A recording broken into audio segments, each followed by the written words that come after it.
Amigos, o Salmo 104, versículo 33, cujo escritor não sabemos quem é, falou bonito a respeito do Senhor. Ele disse o seguinte: cantarei ao Senhor enquanto eu viver.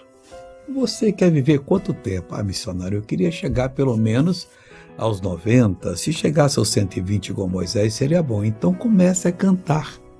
Porque você está dizendo: Deus, só pode chegar a minha vida que eu não vou parar de cantar ao Senhor, fazer canções ao teu nome, glorificar o teu nome.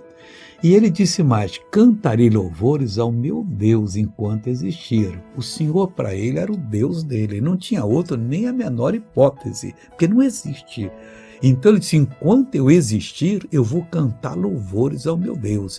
Eu vou fazer o meu Deus alegre. Mas não é só cantar pela boca, não.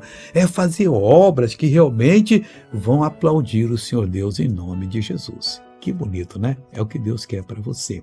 Veja essa pessoa abençoada. Recebi a vez que eu tinha um esporão no meu pé, que eu não podia nem botar o pé no chão. O pé? O esquerdo. Como é que você andava? Mas você vê até... Hoje eu vim de salto, que eu vim buscar minha bênção, eu vim com a cura. Mita, como é que você andava com o esporão? Agora anda normal. Tem mais nada, glória a Deus.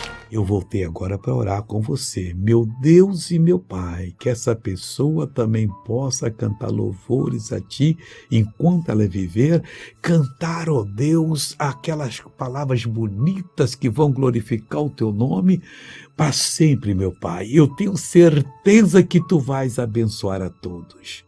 Então eu digo: sejam abençoados do Senhor. E amém.